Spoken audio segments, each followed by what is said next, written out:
It's Monday. Save all the pleasantries. You already know what time it is. SEC Takeover. We're going to talk about a few teams in the SEC, and hopefully we can continue this series only on Overreaction Monday. Yes, sir. Yes, sir. Today I am the governor of college football. Yes, sir. The mayor of college football, a.k.a. Downtown Nino Brown. Yes, sir. Welcome to another marvelous episode of Overreaction Monday. I am the governor of college football, and with me is a guy that needs no introduction, the mayor of college football, Downtown Nino Brown. Hey, Nino, you told me the Green Room what type of show this is, so I'm ready for it. I live for it. It's casual season. What's happening, man? So we're going to kick off this episode with some rapid fire questions, SEC style, and I can't wait for this. Who see this higher, Sam Pittman or Billy Napier? This was a tough one, but both coaches are 11-14 over the past two seasons. But Billy Napier has the better of the shitty records of the conference. Yeah, for sure. 6-10, right? 4-12. That's kind of gross. But now, if you both got terrible losing conference records, I understand. But Sammy Pittman is looking like Deontay Wilder coming out of his last two.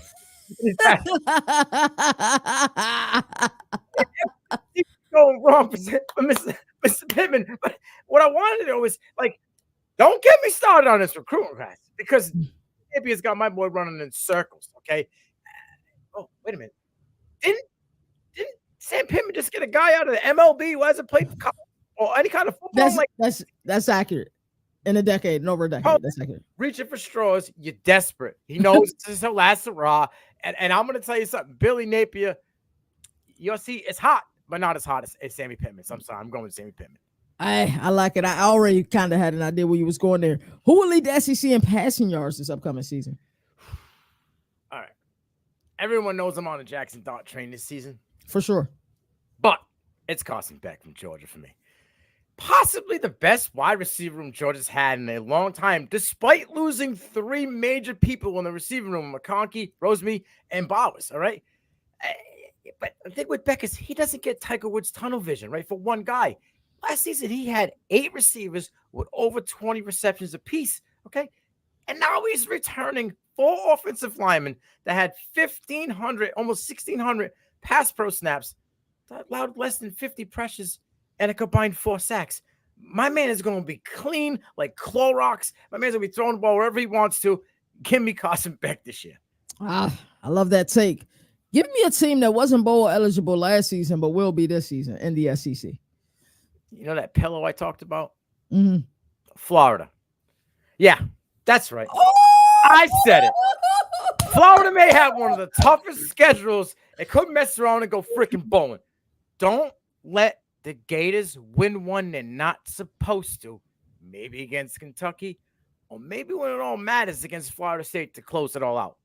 But I got another team that should go bowling this year as well, and that's Hail State. Mississippi State. Yes, sir. Blake Shape in there. Yes, sir. They got to win 6, right, to get bowl eligible. They got a few cupcakes on the schedule.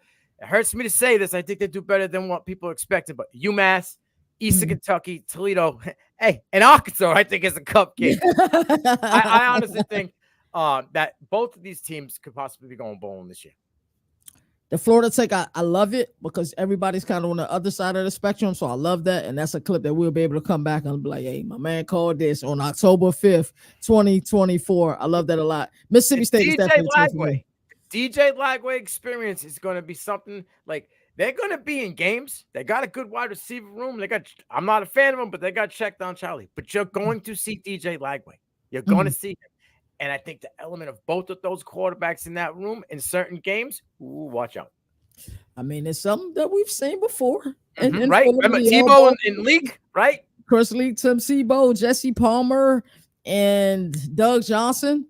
It was the same thing with them two in the early 2000s. So it's something we've seen Florida do before. So that would be interesting. Who are the top 4 teams in the SEC, Nino? Georgia. Okay. Ole Miss. Of course. Texas. And Missouri. That's right. Missouri. And Missouri could mess around and win the SEC championship. Yeah. If you can put that in your pipe and smoke it.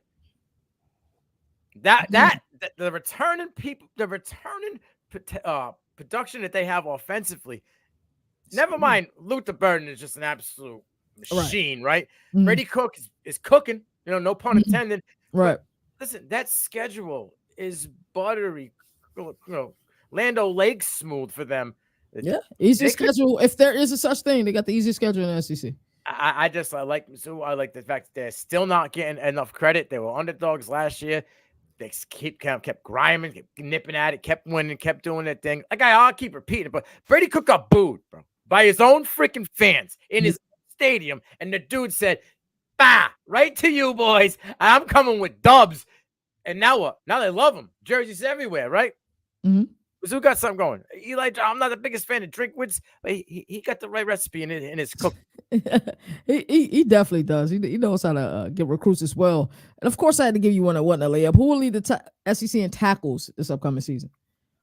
I got two guys. One guy I think is a runaway, but if he doesn't, my runner-up is Eugene Asante out of Auburn. Okay, 6'1", 217, kind of like that new age undersized linebacker that seems to be, the hot face. The kid never had more than 20 tackles in his first 2 seasons. His third year, he was supposed to come in with and be this dude, right? Injury, boom, done. Last year came out, had damn near 90 tackles. 53 of them was solo. He had almost 10 tackles for loss, 5 sacks. He was the heartbeat, right, of that defense. Doesn't matter. You can play back in coverage. He can get downhill. That dude don't miss. 6.3 missed tackle rate. That was a total of like 7 total missed tackles the whole season. Ridiculous. That's incredible. He had 30 run stops. And I know this don't mean shit because PFF grades or whatever, but he had an 81.1 PFF tackle grade last season. I mean, this dude is on the bubble, ready to burst. But the guy I think that's going to run away with this, he's a Gamecock out of South Carolina. That's Debo Williams. He had 113 tackles last year. 90 of them things were solo. Eating like a Zeke meme. All right. This dude had 4 double-digit tackle games in 2023, 43 run stops, right? And now the 5-star, protege is gone, and Grayson Papa with the prospect, he's out. He went to Florida. Florida. All right. It's Debo time, bro. And I'm not talking about Friday. It's Debo time for South Carolina. I think Debo is going to be the top linebacker in the SEC with the most tackles. Being the king of segues, Coach Shane Beamer's Gamecocks had one of the most difficult schedules in recent memory last season, finishing 5-7. Shameless plug.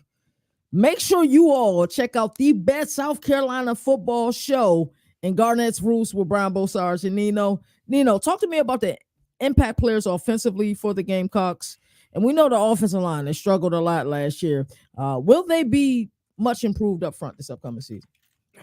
Well, when it comes to being much improved up front, I sure hope so. Okay. But my problem is they returned 4 of the 5 starters that allowed 40+ sacks last year and under 3 seconds to throw the ball. So my expectations are simmered quite a bit. You know what I mean?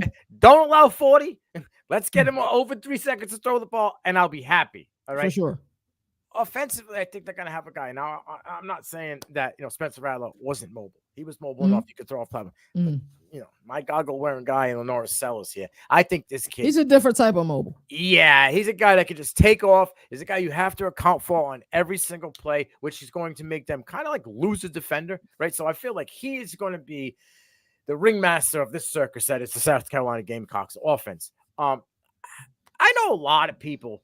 I don't know more if it's hoping for or whatever it may be, but a lot of people believe that there's going to be the reemergence of Raheem Rocket Sanders. And I would hope so, right? Coming over from Arkansas, we see. But he's kind of his collegiate career's kind of been, like the ocean, up and down, right? Like 22, great kind of like his weight, last season was up and down. Hey, you know what I'm saying? So, but there's a guy that also transferred in to South Carolina that I'm a big fan of out of North Texas, and Oscar Adaway III. I mean, you're talking about a guy last year that averaged 6 yards per carry. It was him and Ayo Adedayo, and they were fighting for attempts. This guy did 123 attempts. He had 798 yards, 6 touchdowns, 6 yards per carry.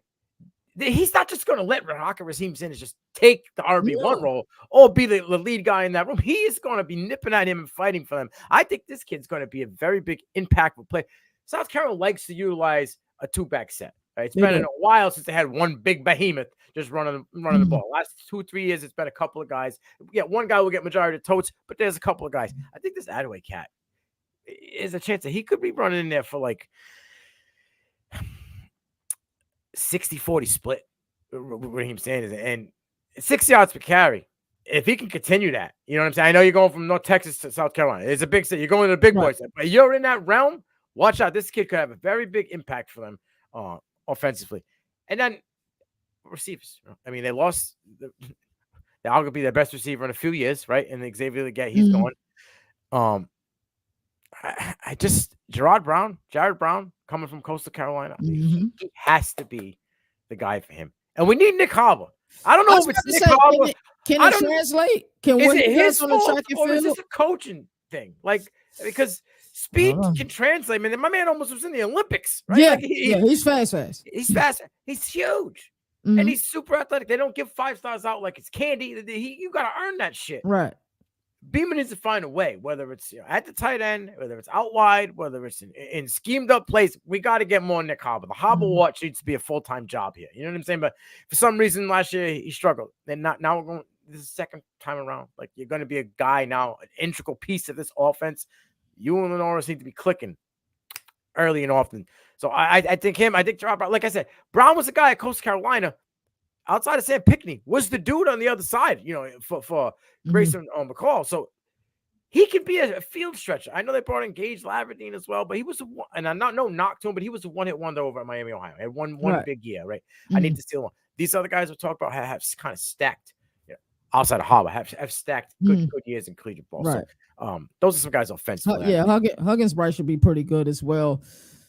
I guess we see. So they were middle of the road last year, defensively ranked 66 in the country. Nino, who are the impact players for the South Carolina Gamecocks defensively? And that number's skewed because there was more of the front four that was terrible. Couldn't get no pressure. Right. They were absolutely garbage. And there was trench play overall, offensively and defensively. Yeah, but the linebackers and that secondary play well. I mean, I think they arguably have one of the top 5 safeties in all of college football, and Nick Eminori. He's a leader in that secondary. Like I said, I think he's top 5. He had 82 tackles, 5 PBUs, and 2 INTs, but they moved him around so much last year because the safety position in that secondary had to keep going due to injury. Like, again, I'm gonna mention a guy I think is another impact player, another safety guy, and Jalen Kilgore, true freshman last year, stepped into a role and just dominated. I heard you say a lot last year as well, too. And now his brother is over there, and Gerald Kilgore, which was going to be his backup in the same spot. But Jalen had 78 tackles, 4 PBUs, and an INT. But like mid-season, his numbers kind of dipped. But they were asking him to play in the box a lot more, kind of playing in that nickel where he wasn't really used to. Once they got him out in that free safety role again and doing his, he excelled again. So I think that those 2 guys in that secondary are going to be good. I mentioned Debo already. He's going to be the star. And then the guy that came over from Georgia Tech and Kyle Kennard. They needed pressure up front. I think this dude is going to be the catalyst up front for them. 43 tackles, 7 sacks last season for Georgia Tech. I know Moon loves this guy. He hated that he had to go. But I think going to the SEC, going to put his talents on a bigger platform. I wouldn't be surprised if we're starting to reap the benefits of Kennard. And they may get beat and blown out, but he has a motor on him. He has a swim move on him, and he can get in the backfield. I think you're going to see it early and often. I love that. Overall outlook, 17th toughest schedule in the nation. Great job recruiting this past season with the 22nd best class in the country. Nino, will the Gamecocks go bowling this season? I know Brian's gonna probably yell. He's always like optimistic, and I got him on the Sellers train, and he thinks that Sellers will keep them in games that they might not be in. Like, he thinks they can win the Oklahoma game even though it's in Oklahoma. I'm not that optimistic right now, but I look at, like, they should beat Old Dominion, but that's kind of going to be a test to see where they're at as an offense, right? And then they get Kentucky, so they could start 2-0, right? LSU, that's an L. Sorry. Akron, then you get a week off, and then you go through a rough 3-game stretch of Ole Miss, Alabama, Oklahoma. I don't know why he thinks they can beat Oklahoma after running that gauntlet right at the end of it. Those guys are going to be beat to shit. I think that's 3 L's. So you're looking at 3 and 4, right? Yeah, they probably could beat A&M. We don't know how Connor Wegman's going to be right now, but if Connor Wegman's 100% and Mike Elko's got this offense moving, I think, I know it's a home game, but I think the Aggies might have that one. They get Vanderbilt, so that's 4. Wofford's 5, Right. because Missouri and Clemson mixed in. Now, don't get me wrong. I believe in Cade Klubnik. I think he's going to find his comfort zone in year 2 of the Garrett Riley system. You and Jalen are on the same page there. If Clemson is mediocre, that could be the game that gets him into a bowl. If they could win that one. I know it's a rivalry game, right? South Carolina, schools. Right. I think it'll be in Charlotte again this year. It's in Clemson, yeah. It's in Clemson. Okay. So, it'll be interesting. That could be the knockout game right there. But they gotta win enough to get him to that to be able to get to 6. So I don't know. I mean, I say no. Okay. I think they get 5, and I think again improvement from last year, but you're still just knocking on the door. Yeah, so from what I heard, they have a chance. The chance is there. They're just going to have to win some difficult games. Right. If Norris Sellers kind of develops quicker than we expect, hey, he could develop quicker than Jackson Arnold does. I don't know. Nobody knows, right? But if that's the case, watch out. So what does that mean if they don't go bowling?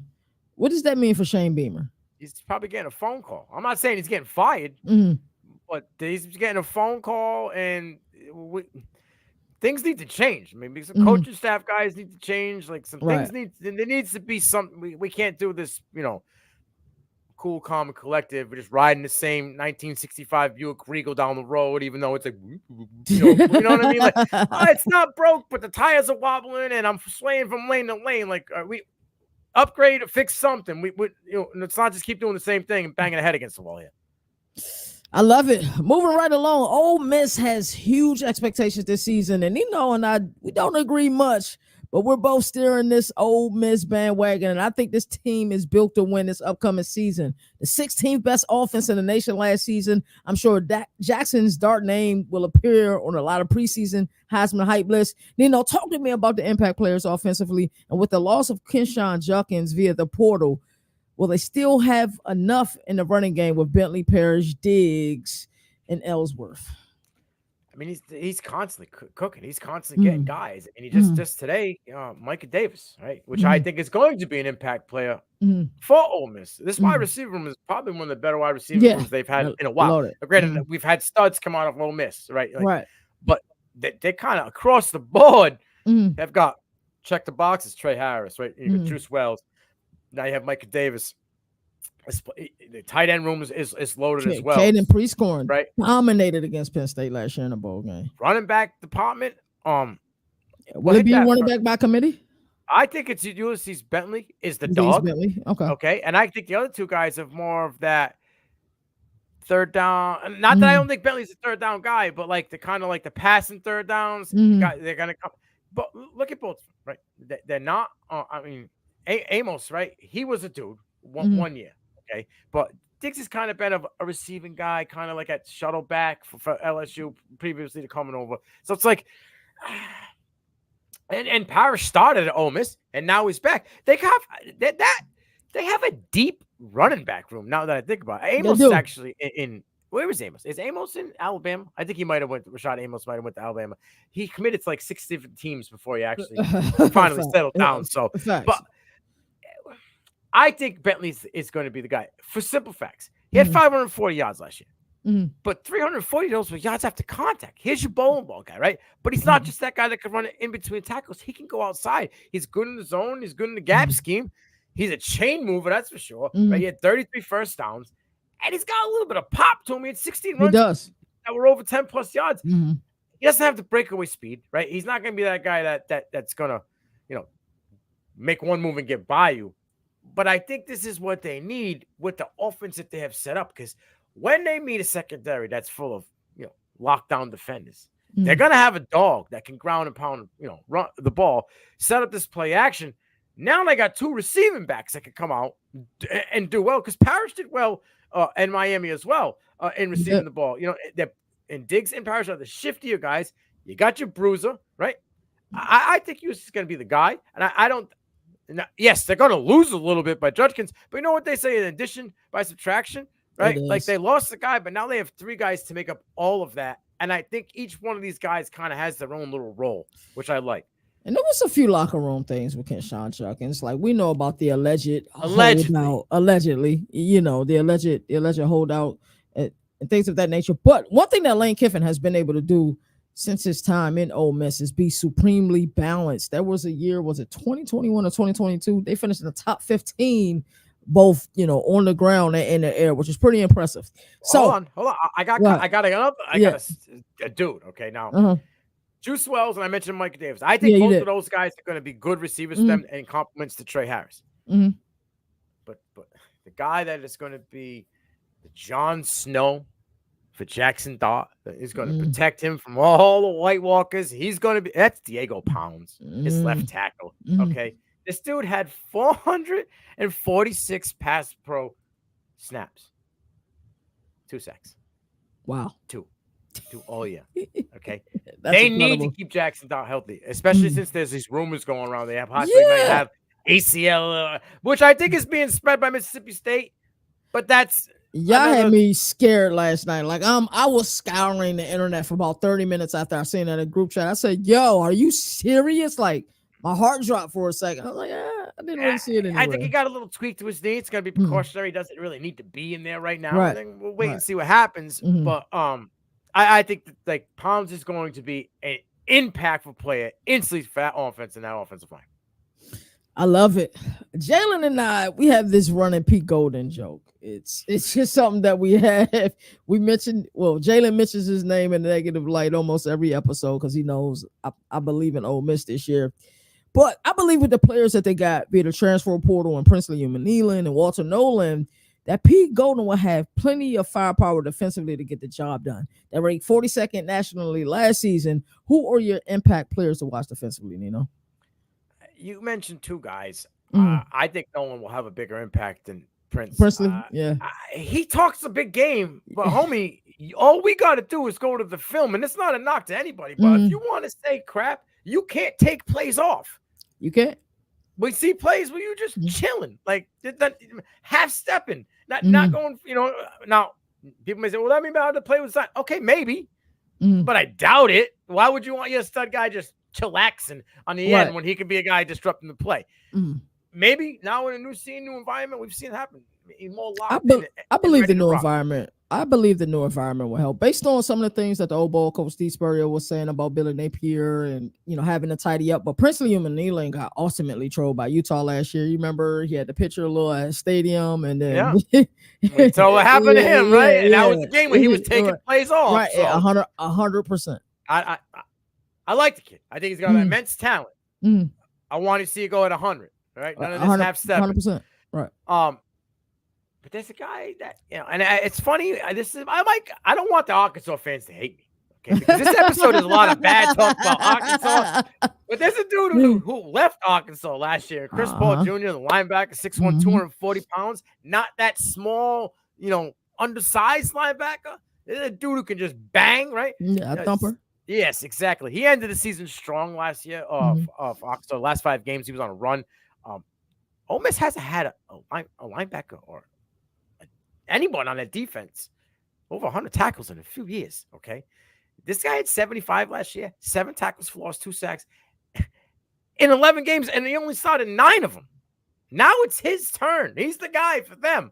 Watch out for Chris Paul Jr. I think this kid is going to be the leader in that front 7. I know Walter Nolan and Princely are the big names. I think Paul Jr. is going to be the leader of that front 7. Now, the back end, Trey Amos, another guy that came in. This is a dude that, like, you might catch the ball, 45% reception rate. You ain't scoring.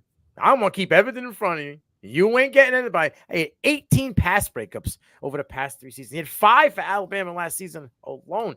So he's already had that SEC, competition. He's 6'1", 200 pounds. He ain't, 4.4 speed, but he got some wheels to him.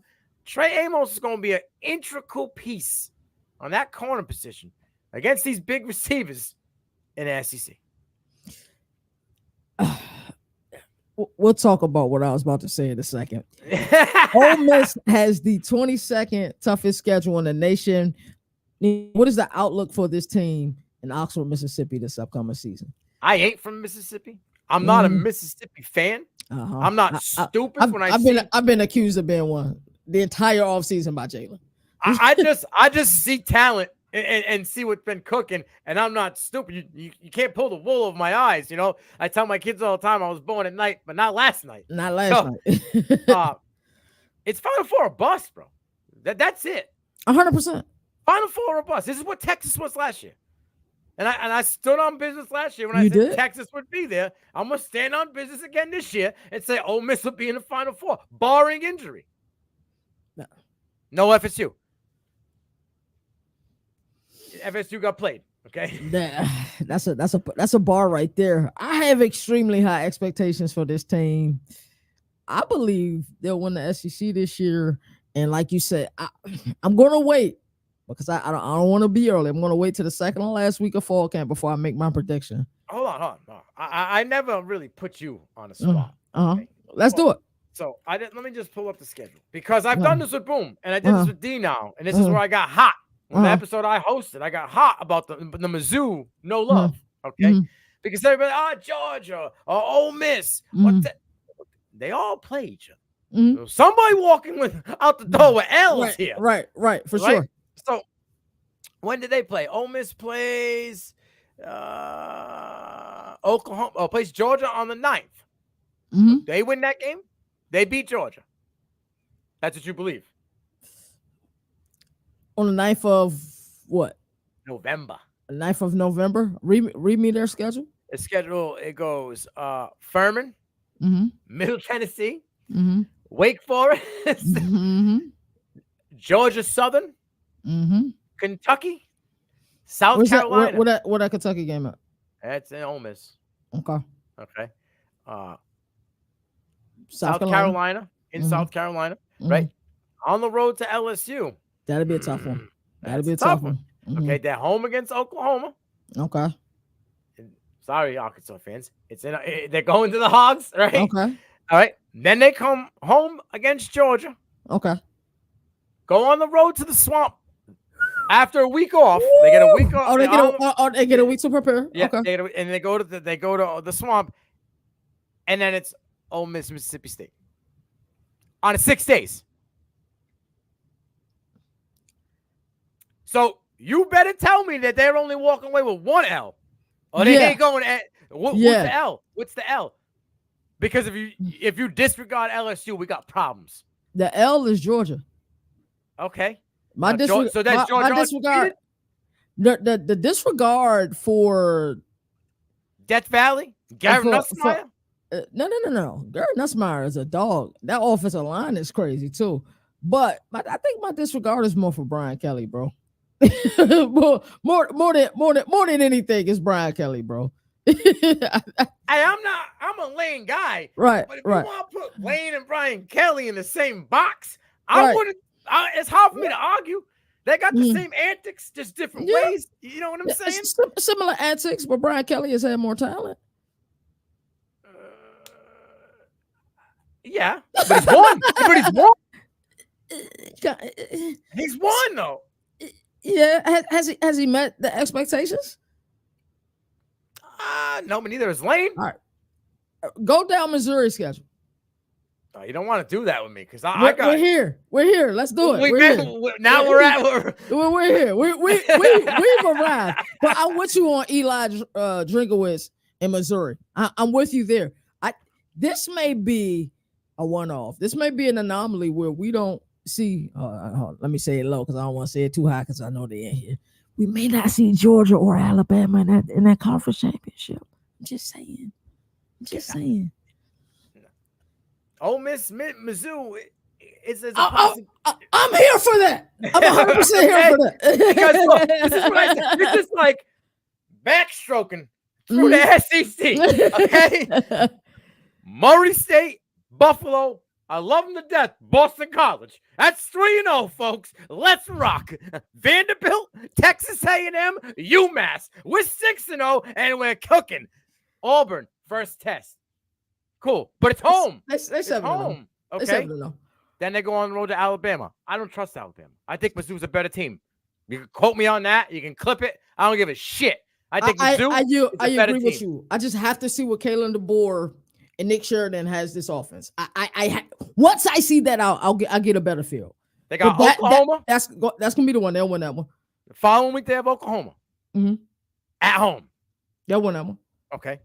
They go on the road to South Carolina. They'll win that one. That's the schedule. Wait. They go play Mississippi State on the road. And then they play Arkansas at home. Homie, there's a chance that they could run the freaking gauntlet here. They could. They very well could. If they had one loss, they'll be there. Look at the other schedules, right? Georgia got a cuppy, got a couple cuppies. So they do. We got Alabama, we got Oklahoma. Who else is on the schedule for us? Nino, what happened? The whole world was shut down. Week 1. Clemson does the unthinkable and beat Georgia. Bro, watch out. You know what happens after that? What? The gremlins come out for Kirby. The gremlins. They're all in the closet. All the skeletons. They ready. They ready. They got all. Especially the AJC. They coming for. Trust me. All you heard about is traffic violations, folks. The good stuff's about to come. It's like that dam out in the West that's about to break, and I hope everybody's safe. But there's a dam out in the middle of the United States somewhere that they talk about. It's about to let go. That's Kirby stuffing shit in the closet. Dawn's about to let go, my friend. Hey, he holding that thing with all his might. Man. His back's on it. He's got his feet up against the bed, and it's still hoping and praying. Yo, Missouri's schedule, bro. You. Like you say, the key words is like you always say, barring injury. Whew. Loaded. And I think this is probably because typically in SEC we had tier 1 teams or typically the tier 1 and the tier 2 teams. Oh, and they're like this knocking. Yeah. They're right there. Let's move right along. Alabama experienced a myriad of changes this offseason. Out the great Nick Saban, who will embark on a new journey as an analyst for ESPN's College Game Day. In the savvy Kalen DeBoer, who's won everywhere he's been. But football is life and king in Tuscaloosa. Initially, we thought Ryan Grubb will be joining DeBoer in Tuscaloosa, but he opted out for an NFL gig to stay home in the great state of Washington with the Seahawks. The Crimson Tide offense will now be ran by Nick Sheridan, and it will be interesting to see how well this offense runs in comparison to last year with Tommy Rees, which ranked 22nd nationally in 2023. Nino, who are the impact players offensively for the Crimson Tide? Opted out, huh? Yeah. Opted out. Or maybe he just didn't want to find a new job in 2 to 3 years. You know what I'm saying? Whoa. Okay. Maybe that's why he didn't want to find a new job in 2 to 3 years. Because he's about to make Geno Smith a Pro Bowler. And you can put that one on a cereal box. All right. Impact offensive players. I had to dust some shit off real quick. Okay. I'm going to go Jalen Milroe. And I after talking with some of the big fellas in this industry, John Mom, a couple other gentlemen, I think Jalen Milroe is going to be in New York when this is all said and done for that Heisman talk. Okay? I like that take. I think that what him and Terrion Arnold started wasn't just a movement, it was a culture. That language, that's something that's, I think when he was benched when that all started. And then what happened? That started, he said, like, I watched a documentary and I'm like, yo, what he said was that he goes, we all talk about living this life and being this lifestyle, but we ain't doing it.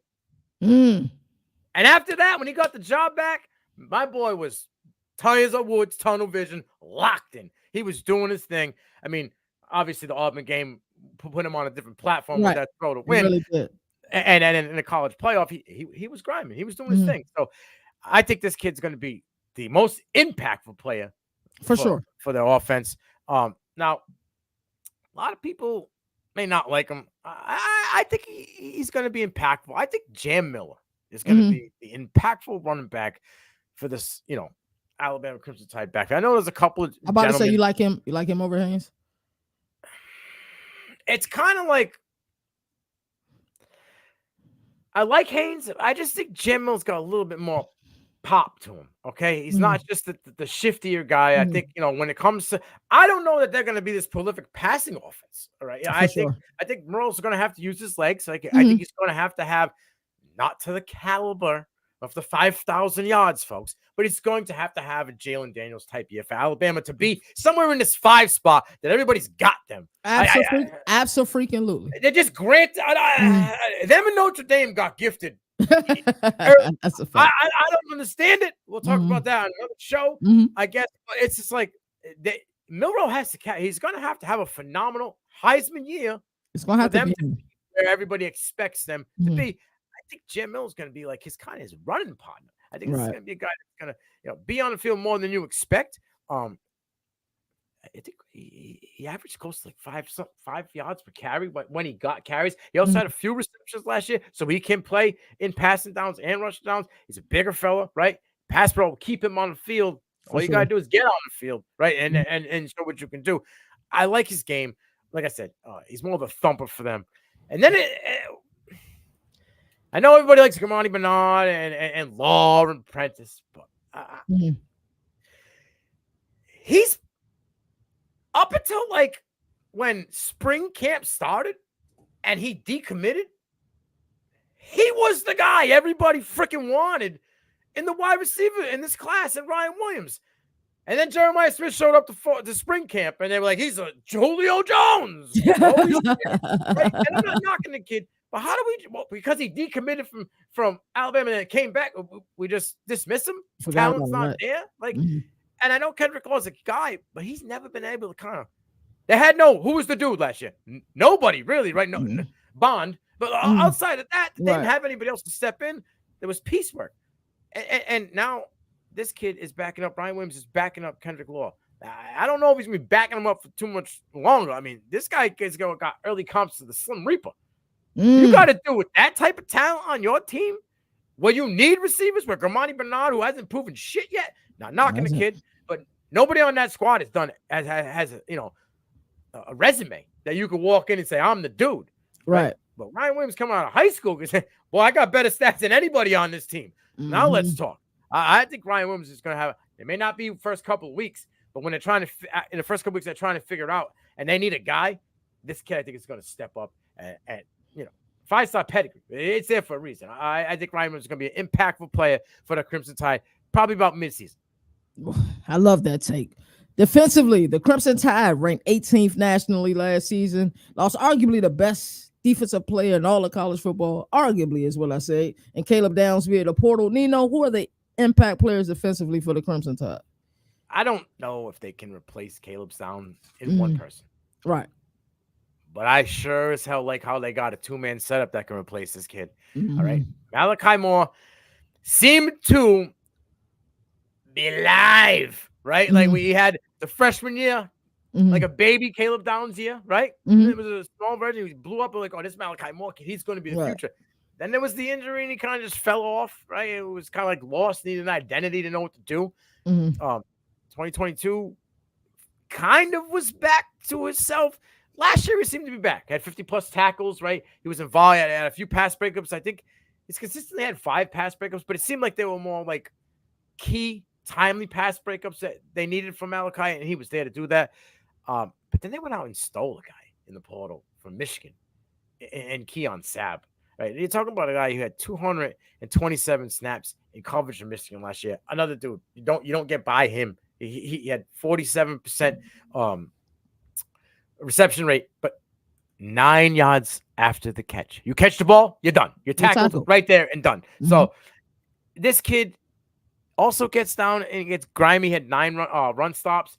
I think the Sabb and Moore combination might make these guys kind of not really miss Caleb Downs so much, except when they're seeing the highlights from the other school that he ended up going to.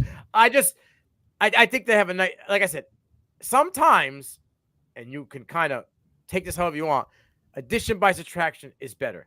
For sure. Lost Downs, but I think now you're going to have more kind of step up and do a little bit more. And now you brought in Sabb to kind of be that guy to clean up what Moore doesn't do well. I think they're going to be perfect pieces together in that deep secondary. Linebacker, Deontay Lawson, the Mike, right? Step up to the Mike. Mike check 1 2 1 2. All right. Hey, you killing the puns, man. The more and 6'2", 217. He had almost 70 tackles last year, 40 solo. He was in the backfield. He was in coverage. He had 5.5 tackles for loss. He had 3 sacks. This guy is going to be the next Alabama linebacker that kind of climbs in the SEC and gets his little pop and then goes on to the NFL. I truly believe that Deontay Lawson is going to be the stud for that front seven. 6th toughest schedule nationally. Nino, what are your overall expectations for the Crimson Tide this upcoming season? Sure as hell's not 5th in the top 25. Right. I'll give you that. Let's just talk that schedule real quick, right? Mm-hmm. I know Western Kentucky, South Florida, Wisconsin. Okay, I feel like this is a measuring stick game, right? Everybody's kind of like it truly is. Wisconsin didn't live up to the hype last year, right? South Florida gave them a game last year. I like what Alex Golesh is doing down there too. All right, so and it's back to back, right? You're going, you're home against South Florida, but then you go to Wisconsin. Okay, going all the way up, Madison, to the tippy. You know what I'm saying?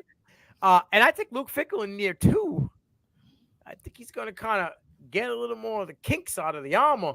And watch out. I'm not saying 10 wins, but I don't think it's going to be 35-10 Alabama. I think this is going to be a test game. We're going to see what they got, in that offense there. Well, guess what next week is? Georgia. You got Biden in Georgia, and then Georgia got to buy that same week as well. So the Biden in Georgia, right? Then you have Vanderbilt, South Carolina. They go to Neyland, bro. They're traveling to Neyland. Nico's going to be. We remember what happened last year. Last time it was in Neyland. 6 or 7 games under his belt as a starter. I know secretly that's your dark horse. I know you keeping it tight for now, but I know secretly that's a dark horse. I don't want to put too much pressure on my guy. Yeah. You know what I'm saying? Like, unfortunately for Boomer, Jackson's his guy in Oklahoma's team, so it's double dipping. Right. I'm gonna let my guy create his own buzz. He don't need me to create the floor, you know what I'm saying? So Tennessee, they go to Neyland, and they come home and they face Mizzou. Then go on the road to Death Valley. Right? And then they get a layup in Mercer the following week. Then they go to Oklahoma. And then they finish it out against Auburn. Like, you trying to tell me 8 games? This is what everybody's saying. 8, 9 games. At 5, you have to win double digits. So that's why I think people are smoking that gelato, that cookie stuff. That goody. Because I don't understand how you could think that Alabama's going to win 10 games. I just can't see it. I see at least 3 losses. I got Georgia, LSU, and Oklahoma. I think their schedule. Their schedule is rough, bro. That is a rough schedule. First year run for a new coach, right? Trying to figure out the kinks. A lot of moving parts in the defense. A lot of moving parts in the wide receiver room. Everybody's saying he's got the great recruit class. There's still 5-stars. Yeah, there are still 5-star guys, but a lot of the guys that were better than those 5-star guys walked out the door. They sure did. In Madden, when it's a 97, that guy left. And now you're working with an 83. And that guy got to come up. We got to play some games, though, to get that come up. You got to play some games. Spring and fall practices.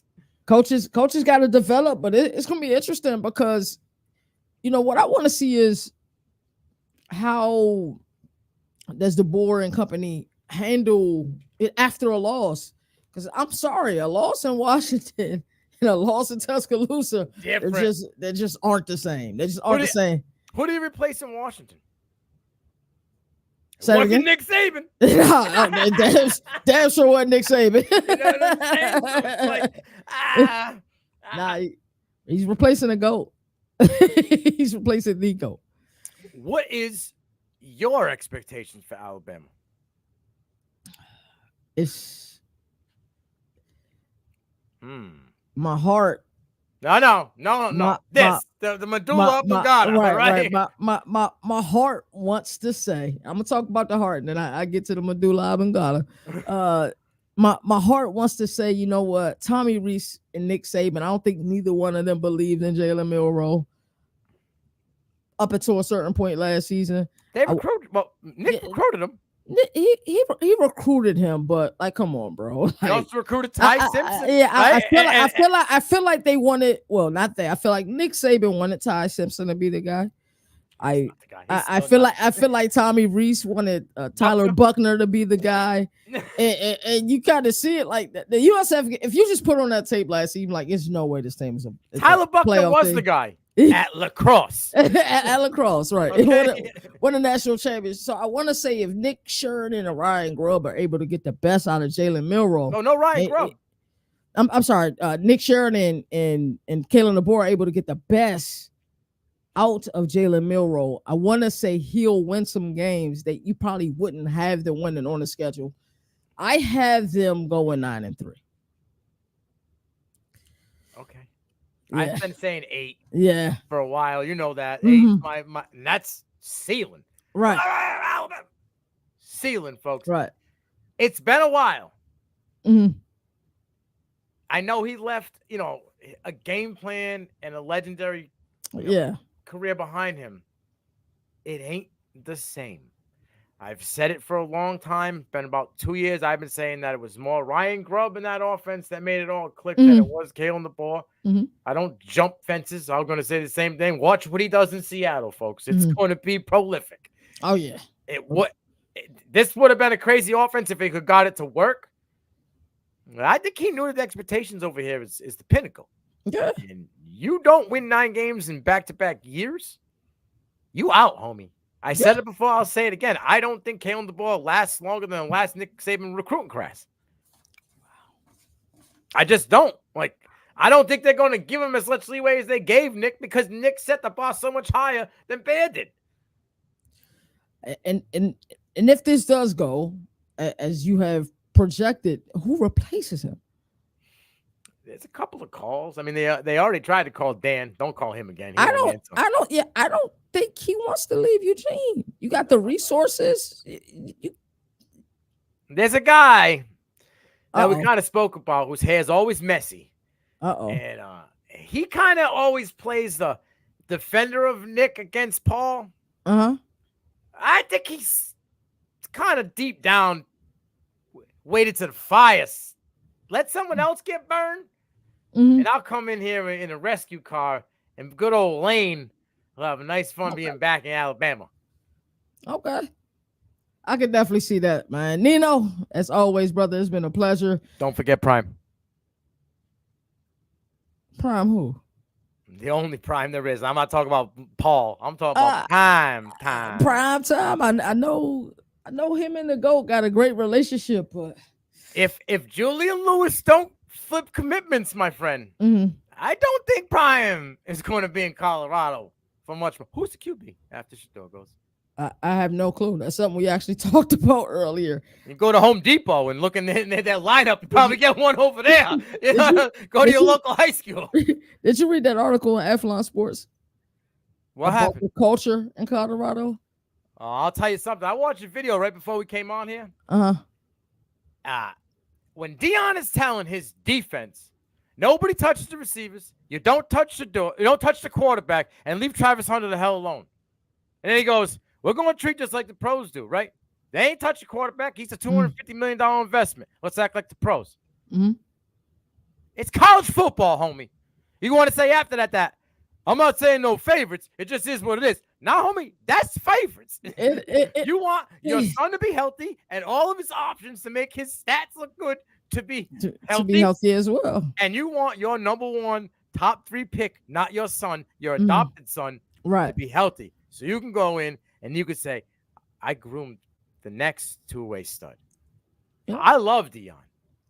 But it's starting to seem like it's always been about what's the best for the Sanders boys than it is about what's best for the whole program that he's part of. That's 100% it. Somebody, an unnamed player said it is IRL GTA. When I heard those words, and this is Athlon Sports, when I heard them per them, it ain't per us, it's per them. Yeah. When I heard those words and allegedly Shiloh Sanders smacked Kamani McLean after the Oregon State game last year, something ain't right in that locker room, bro. I don't know if Shiloh slapped him. But all I know is Garani can't even get shit right in Florida. No, he can't. They roll out the red carpet, and he's still messing shit up in the swamp. So I don't know if that was Colorado or that was just more a young man just couldn't get his head out of his ass. Right. But I know that, they're driving around in cyber trucks and going to Fashion Week while people are doing spring practices. And everybody got to go to favorites. Everybody got to go to my concert so you can hear my shitty rap song. Come on, bro. Like, how's that not favorites? It's 100% favorites. You hear about anybody being talked about that's not named Hunter or Sanders from Colorado? No. They got a receiver that's almost a perennial 1,000-yard receiver, and Will Shepherd. Nobody heard about homeboy. No. Cordell Russell was a top 30 wide receiver in 2 years ago's class. Ain't nobody heard about him. Jonte Webster just had 100 receptions. I know it was for FAU. He ain't heard a freaking thing about him, right? Have you heard anything from Dallin Hayden since he transferred? Not a word. I know why. NDAs, baby. Got to sign them non-disclosure agreements to come play for Dion, baby. I'm going to talk a lot of shit on camera. My son's going to film it. You can't say nothing. Oh, I'm going to take that money back. Wow. Yeah, it's trouble in Boulder, bro. It's just crazy. I went from like so gassed from when he first got there. Same. Bro, what's going on? Same. I know you were heated about the comment about I don't need to make home visits. I think that's more so I don't think he can handle making the home visits. He's got messed up leg. Everything messed up. I saw him on a podcast with the route guy, and him and the route guy were talking about who's got more messed up feet. The route guy almost going to be there in about a year. Bunyan Central, but homeboy can't walk. He got to have scooters and all this. So maybe that's your reasoning, but don't try to sugarcoat and make it sound better. Homie, you go recruit, you go in house. Nick Saban went in house. Okay. Kirby goes in house. I had a major problem with that. So I hate to say this. I expect a dumpster fire this year, bro. 100%. But I don't think he cares. I think it's just about getting the two boys to school. Yeah. Get out of school and get them to the show. That's it. Yeah. And he'll get Shallow to the show if he can keep his hands off of people. Because it seemed to be a trend with him. But didn't he have that problem before he got there? He did. Yeah. Anger. Auxiliary towards the opposition. Hey, man, we are what? 19 days away from the start of the season. Week 0, baby. 4 games. Gas. Week 0's coming up. That means we go to 2 episodes a week during that time period. We get preview seat, and we preview everybody. It don't matter. You tell us who you want. And we'll preview them. I'm excited for that. As I always like to say, there are no more victories in the sport that survive in advance. That's why college football has the greatest regular season. And until next time, Nino, you went crazy this episode. Y'all take care. Yes, sir. Today I am the governor of college football. Yes, sir. The mayor of college football, a.k.a. Down